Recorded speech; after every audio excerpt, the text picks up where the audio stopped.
사무엘상 12장 12절부터 18절 말씀 봉독합니다. 오늘 말씀도 사무엘이 전하는 이스라엘의 구원의 역사입니다. 하나님께서 이스라엘을 구원하신 사건에 대해서 간략하게 요약을 하고 있습니다. 첫째는 암몬이 침략했을 때 이스라엘은 왕을 구하였다는 것입니다.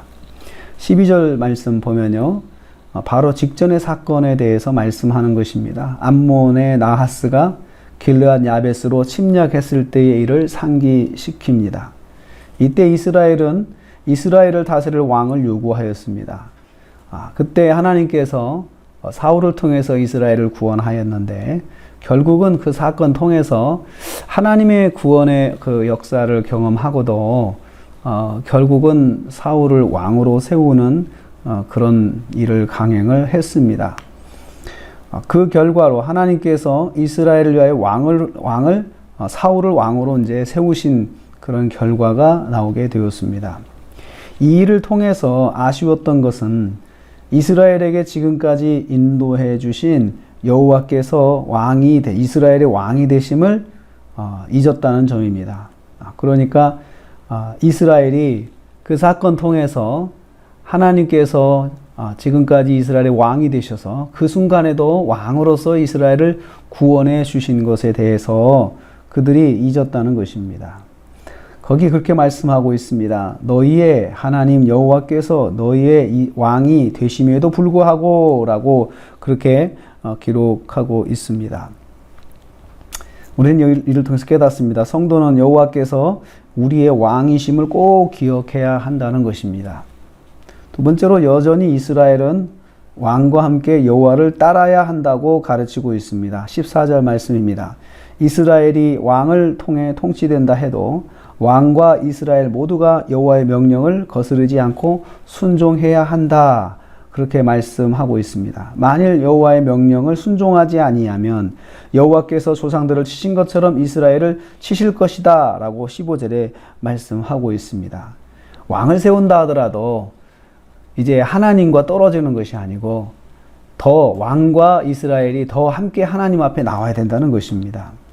왕이 이스라엘을 통치한다고 하나님이 이스라엘의 왕이신 사실이 없어지지 않는다는 것입니다. 여호와께서 이스라엘의 왕 되심은 여전히 유효하다는 것입니다.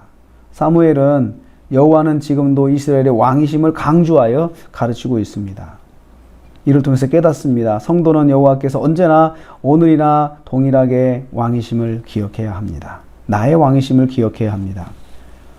셋째로 이스라엘이 여호와께 왕을 구한 것은 범죄라고 가르쳤습니다. 사무엘은 이스라엘에게 깨우쳐 줍니다. 왕이신 하나님을 외면하고 인간 왕을 구한 것이 범죄임을 깨닫게 하였습니다.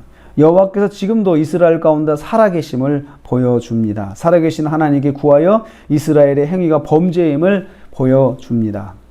그래서 사무엘은 밀을 벨 때인 지금 우레와 비를 내리셔서 이스라엘의 행위가 범죄임을 말씀해 주시기를 기도하였습니다. 하나님, 지금 제 기도를 받으셔서 제가 하는 말이 맞다는 것을 입증해 주십시오. 이렇게 기도한 것입니다.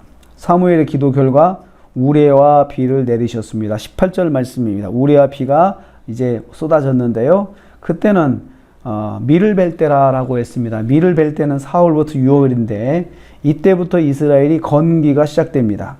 이 기간 동안이 건기인데 그때는 비가 오지 않는 때입니다. 그런데 그때 비가 오도록 하나님께 구하였더니 비가 내렸던 것입니다. 이를 통해서 이스라엘이 왕을 구한 것이 하나님 앞에 범죄임을 하나님께서 가르쳐 주신 것입니다.